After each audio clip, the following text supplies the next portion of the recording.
Elasticity unit में बहुत सारे रिलेशनशिप हैं। ऐसे देखें तो 4 रिलेशनशिप हैं इलास्टिक कांस्टेंट के। उसमें से हमने पहला रिलेशनशिप कंप्लीट कर लिया एक पार्टिकुलर लेक्चर में। इस पार्टिकुलर लेक्चर में हमारा फोकस सेकेंड रिलेशनशिप पर होगा। किसके? इलास्टिक कांस्टेंट के। ये 4 टाइप्स के होते हैं: young modulus, bulk modulus, share modulus और पोर्शन रेशियो। जब हमारा कॉन्सेप्ट ये चारों क्लियर हो तो इसके बाद हम रिलेशनशिप आसानी से समझ सकते हैं। Relationship between elastic constant. आज मैं रिलेशन बिटवीन यंग्स मॉडुलस, एटा एंड पोर्शन रेशियो के बारे में बताऊंगा। स्टेप बाय स्टेप इसे हम समझेंगे। याद रहे, रिलेशन यंग्स मॉडुलस, एटा और सिग्मा के बीच में होना चाहिए।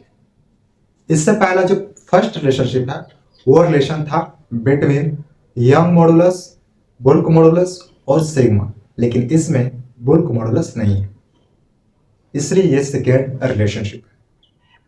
हम इसे स्टार्ट करेंगे लेट कंसिडर से और हमें एक इक्वेशन पर पहुंचना है। वो इक्वेशन क्या है? y is equal to 2 times eta 1 plus sigma. यहां पहुंचना है, यहां पहुंचना है। y is equal to 2 times eta into 1 plus sigma. Main चीज ये है कि प्रोसेस में लॉजिक होना चाहिए। बिना किसी लॉजिक के अगर हम प्रोसेस क्रिएट करते हैं तो वैलिड नहीं होता है इस पार्टिकुलर सब्जेक्ट में। यस, लॉजिक जिसे हम रीजन कहते हैं वो जरूरी होना चाहिए और स्टेप बहुत क्लियर होना चाहिए। ठीक है, तो यहां पर हमारा जो ज्यादा फोकस होगा किस पर होगा? शेयर मॉडुलस पर। जिस प्रकार हमारा फोकस फर्स्ट रिलेशनशिप में बुल्क मॉडुलस पर था। बुल्क मॉडुलस के कारण ही हमारा प्रोसेस लॉन्ग गया था। इसमें थोड़ा सा प्रोसेस ज्यादा है और हमारा जो प्रोसेस होगा इसके लिए होगा ज्यादा, जिसे हम इटा कहते हैं, share modulus, rigidity of modulus. तो लेट कंसिडर ए क्यूब। हम एक क्यूब लेने जा रहे हैं जिसके पास वॉल्यूम है। ऑफ कोर्स वॉल्यूम तो होगा। हम एक क्यूब को कंसिडर कर रहे हैं, जैसे कि ये फिगर क्यूब का, और ये है सरफेस। हमने एक क्यूब लिया और ये क्यूब अर्थ के सरफेस पर रखा हुआ है।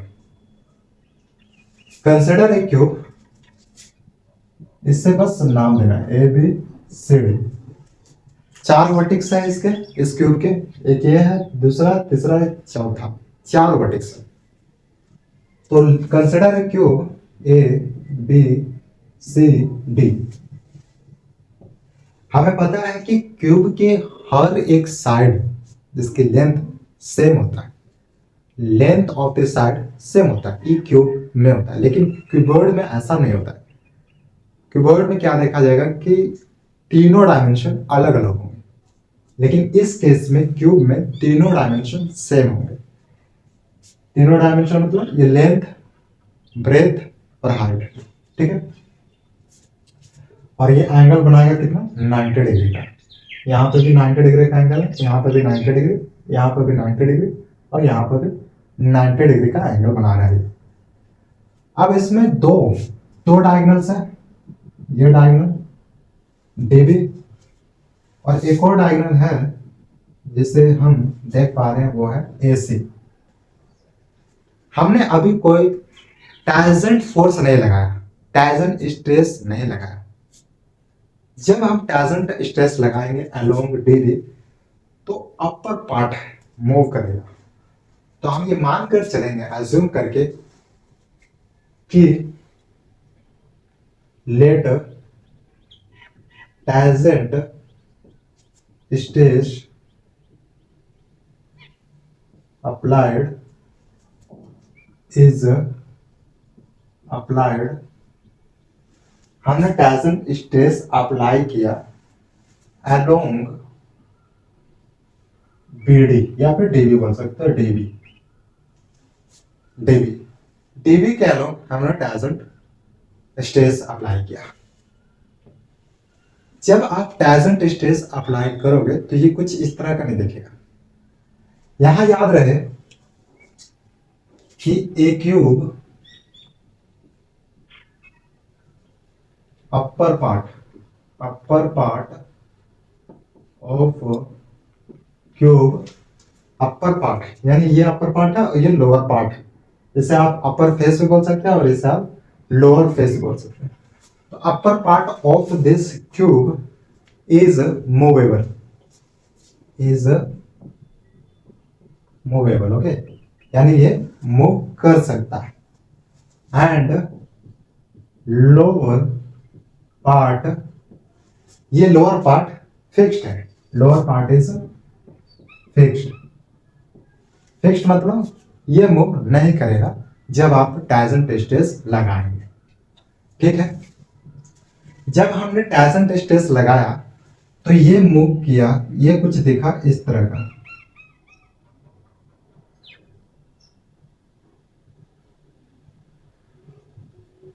इस तरह का दिखा। यानी अगर इसे हम सेम यहां पर ड्रॉ करें तो ये कुछ इस तरह का दिखेगा।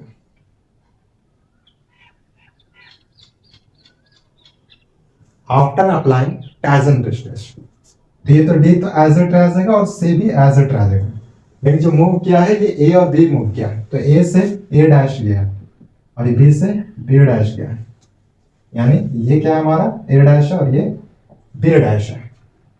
ठीक है, यानी कि ऐसा तब हुआ जब टेंजेंट स्ट्रेस अप्लाई किया गया। और डायगोनल क्या बन रहा है, अब डायगोनल बन रहा है डी से बी डैश और ये हमारा है सी से ए डैश, सी से ए डैश। ये किसका डायगोनल है, D A dash B dash और सी का, इसका डायगोनल है। यहां पर देख सकते हो ये डायगोनल बनेगा सी से ए डैश, सी से ए डैश। बस हम इसमें से एक पार्ट यहां पर ड्रॉ कर दें ताकि क्लैरिटी बहुत आसानी से मिल सके। और ये डी से बी डैश है, ये टू डायगोनल्स है। हमें यह स्पष्ट पता चल रहा है कि इन स्क्वायर किस स्क्वायर में, ए बी सी डी जो डायगोनल्स है वो क्या है, A C and B D are diagonals, B D are diagonals. ऐसा हो रहा है यहां पर, लेकिन आफ्टर अप्लाइंग टेंजेंट फोर्स अब डायगोनल ये सेम नहीं रहेगा। ये डायगोनल क्या बन जाएगा, डी से बी डैश बन जाएगा और सी से ए डैश बन जाएगा। तो इन D A dash B dash और C dash, A dash B dash C D, ये दोनों सेम नहीं है। ये आपका स्क्वायर नहीं रहा, ये एक रोमस रहा जैसा हम 9th क्लास मैथमेटिक्स में पढ़ते हैं। तो आप यहाँ पर रोमस में ले सकते हैं, मैं यहाँ पर नहीं लिख रहा हूँ। ए इन दिस क्या हमारा डायगोनल्स बन जा रहा है A dash C and B dash D are diagonals. ऐसा हो रहा है, ऐसा हो रहा है। हमने बस डायगोनल्स प्राप्त किया है, हमने बस अभी डायगोनल्स प्राप्त किया है। अब देखो यहां पर हमने क्या अप्लाई किया था, टेंजेंट स्ट्रेस। तो शेयर मॉडुलस क्या होता है, शेयर मॉडुलस क्या होता है, टेंजेंशियल स्ट्रेस,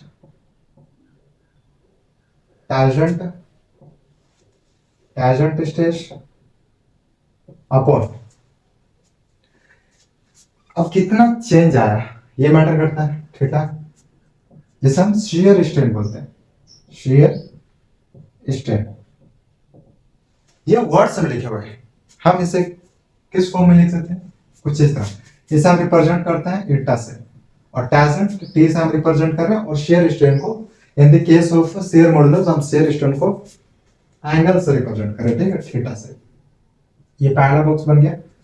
यहां से क्या करना है, हमें ये पता करना है कि कितना ये चेंज आया, कितना चेंज आया। तो चेंज तो हमें ये बताएगा, ये तो बताएगा कि कितना फोर्स लगा पर यूनिट टाइम, लेकिन हमें चाहिए कि कितना चेंज हुआ। ठीक है, तो चेंज कितना हो जाएगा, theta is equal to T upon eta, इतना चेंज हुआ। तो इसे हम एक साइड रखेंगे, टी अपॉन एटा, इतना चेंज। ठीक है, और ये हमारा इक्वेशन नंबर 1 है, इक्वेशन नंबर 1। तो इसके लाने का पीछे का पर्पस क्या है, हमें इससे ये पता चल रहा है कि इतना रोटेट पर ये चेंज हुआ है। क्या चेंज हुआ है, इतना एंगल चेंज हुआ है। ठीक है, ये पार्ट क्लियर।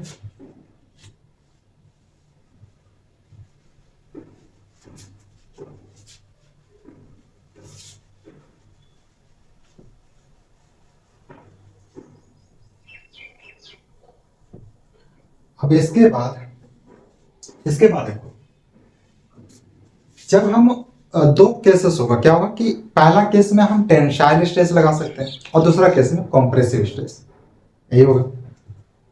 तो लेट्स सपोज ए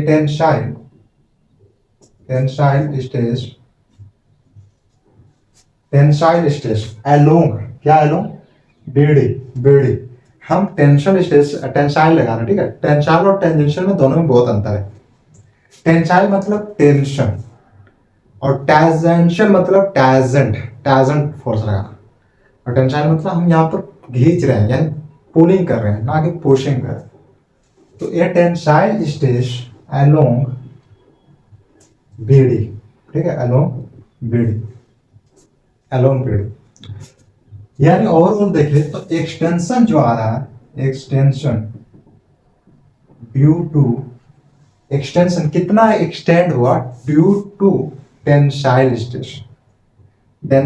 स्ट्रेस के द्वारा ही तो एक्सटेंड होगा, तो कितना हुआ, ये हमारा मेन चीज। तो extension due to tensile stress, और हम इस फ्रेज को एक सिंबल से रिप्रेजेंट कर रहे हैं जो कि ये, ठीक है, ये जैसा दिखता है, इज इक्वल टू, तो कितना होगा, टी अपॉन यंग्स मॉडुलस। हमने इतना स्ट्रेस लगाया और इतना चेंज आएगा। आप इतना स्ट्रेस लगाओगे तो इतना तो चेंज आएगा, तो इतना एक्सटेंड हुआ। ठीक है, ड्यू टू किसके, टेंशन। अब हमारे पास क्या है, एक कॉम्प्रेसिव स्ट्रेस अलोंग, अब क्या आएगा, अब तो जब आप कॉम्प्रेसिव फोर्स लगाओगे तो आपको कुछ इस तरह का लगेगा, यानी एसी पर असर करेगा, अलोंग एसी। ठीक है, अब extension due to compressive stress, इस केस में था क्या, एक्सटेंशन ड्यू टू टेंशन, लेकिन अब हमारा स्ट्रेस है वो कॉम्प्रेसिव है, तो extension due to compressive stress, जिसे हम ए से रिप्रेजेंट कर रहे हैं। अब क्या होगा कि ये कॉम्प्रेसिव एक प्रोड्यूस करेगा सिग्मा, पोर्शन रेशियो, तो बस हमें सिग्मा से मल्टीप्लाई करना, बाकी सब तो वैसा ही रहेगा। जब हमने स्ट्रेस अप्लाइड किया तो इतना चेंज आया, लेकिन हम जानते हैं कि कॉम्प्रेसिव पर क्या होता है कि जो डायमीटर होते हैं वो डिक्रीज या इंक्रीज करता है, लेकिन यहाँ पर क्या आ रहा है कि ये जो डीबी डायगोनल है ये तो इंक्रीज कर रहा है, of course AC diagonal decrease करेगा। दैट्स व्हाई यहाँ पर जो ये पोर्शन रेशियो है इससे लिया है। ठीक है, सिग्मा। अब ये इक्वेशन नंबर सेकेंड है, सेकेंड कह सकते हो या फिर कह सकते हो कंपेयरिंग दिस बोथ, कंपेयरिंग या फिर टोटल एक्सटेंशन। इस केस में दो तरह का स्ट्रेस लग रहा था, एक लग रहा था टेंसाइल और एक लग रहा था कॉम्प्रेसिव। हमें तो टोटल चाहिए, तो टोटल मतलब हम ऐड करेंगे, तो टोटल एक्सटेंशन जैसे ऐड करना T upon Y plus Poisson ratio T upon Y. अब इस केस में टी अपॉन वाई कॉमन है ना, कॉमन इसमें, तो टी अपॉन वाई कॉमन हो जाएगा और ये 1 प्लस पोर्शन रेशियो, ये हमारा टोटल एक्सटेंशन। ठीक है, टोटल एक्सटेंशन, तो इसे हम सेकेंड इक्वेशन मान रहे हैं। टोटल एक्सटेंशन कितना है, इतना, तो इसे भी साइड में लिख लेते हैं, क्योंकि बहुत ये पार्ट अभी इरेज होगा, इसके आगे भी प्रोसेस है इसलिए। तो ये हमारा कंपलसरी है टी अपॉन वाई और फिर 1 प्लस क्वोशंट रेशियो। ये हमारा इक्वेशन नंबर 1 था और ये है इक्वेशन नंबर 2। ये हमने दो चीज प्राप्त कर लिया है। अब मैथमेटिकल मैजिक के बारे में मैंने स्टार्टिंग में ही बताया था कि ये जो क्यूब था ABCD, उसमें जो एंगल्स बन रहे थे जैसे ABC, तो ये 90 डिग्री बन रहा था। लेकिन जब ये AD वर्टिकल पार्ट टिल्ट कर रहा है तो एक एंगल पर टिल्ट कर रहा है। तो ये एंगल कितना पर टिल्ट कर रहा है? एक का अज्यूम करते हैं कि आधा डिग्री पर ये क्या कर रहा है? टिल्ट कर रहा है। यानी 90 का कितना हो जाएगा? हाफ हो जाएगा। हाफ हो जाएगा। तो मेरा मतलब ये है ये vertical AD tilts at half और 45 डिग्री और θ/2, यही तो हो सकता है, θ/2 आफ्टर अप्लाई टेंजेंशियल स्ट्रेस। ये कितना पर टिल्ट कर रहा है? θ/2 पर। तो अब क्या हो रहा है कि एक तो हमें एंगल से एक्सटेंशन मिल सकता है और दूसरा केस क्या हो सकता है? चेंज इन लेंथ से हमें एक्सटेंशन मिल सकता है। दो तरह से मिल सकता है हमें। तो ये कितना हो रहा है? हमें कितना एक्सटेंशन मिल रहा है अकॉर्डिंग टू एंगल? तो आंसर होगा θ/2। ये हमारा थर्ड है, ठीक है, θ/2। पर याद रहे हमें दो तरह से एक्सटेंशन मिल रहा है, एक चेंज इन लेंथ से और एक एंगल से, ठीक है। अब कंपेयर करना है, इसे भी लिख लेते हैं θ/2, ये है थर्ड।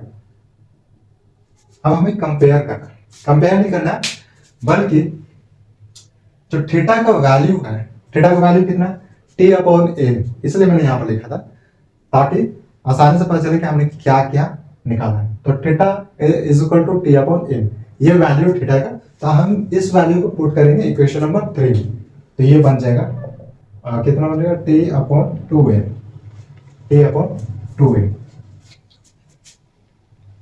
तो ये इक्वेशन नंबर 4 हो गया, ठीक है।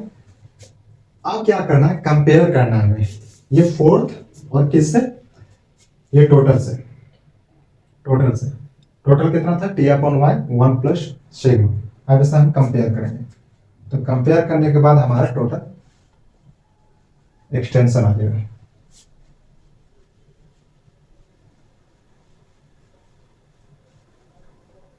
तो इसे मैं लिख लेता हूं यहां पर T/2n, जो कि फोर्थ इक्वेशन।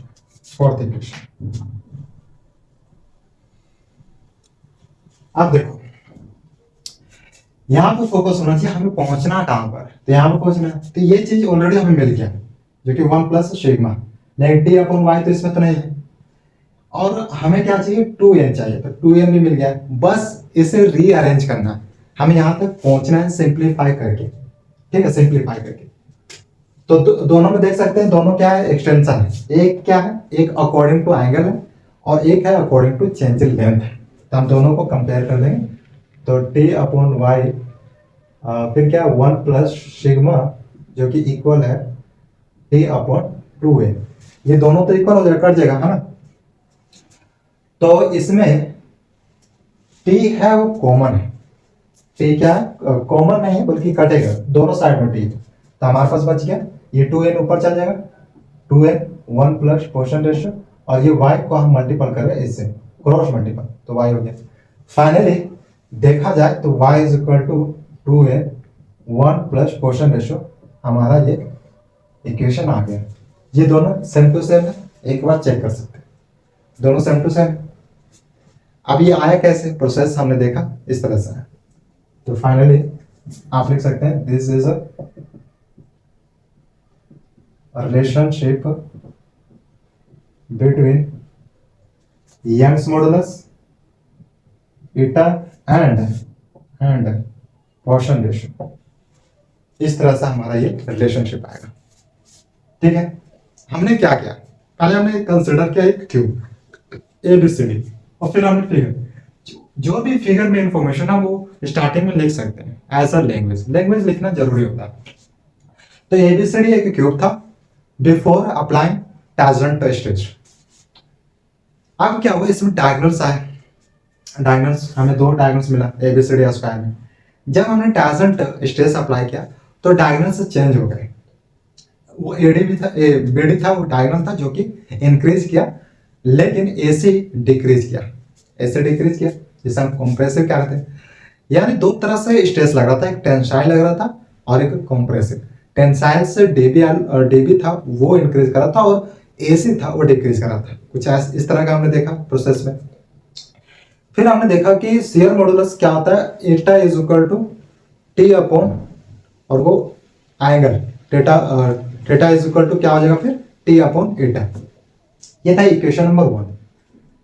फिर इक्वेशन नंबर 1 यहां से हमें थीटा का वैल्यू प्राप्त हुआ।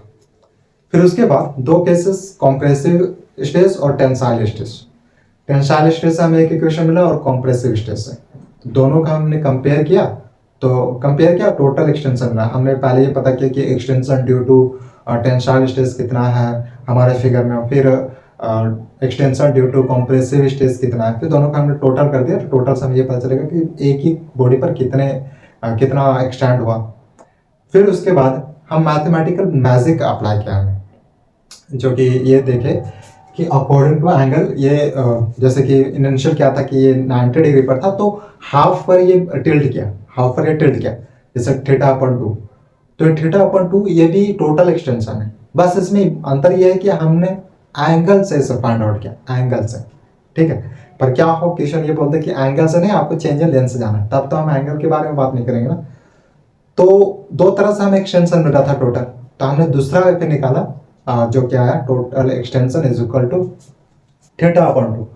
अब इसमें क्या किया कि थीटा की जगह पर वैल्यू पुट किया, थीटा का वैल्यू पुट किया, तो थीटा की जब वैल्यू पुट किया तो ये एक्सटेंशन जो कि इक्वल हो रहा था कितने, टी अपॉन 2n। अब यहाँ पर दोनों को कंपेयर करना था, ये दोनों तो कैंसिल आउट हो रहे थे।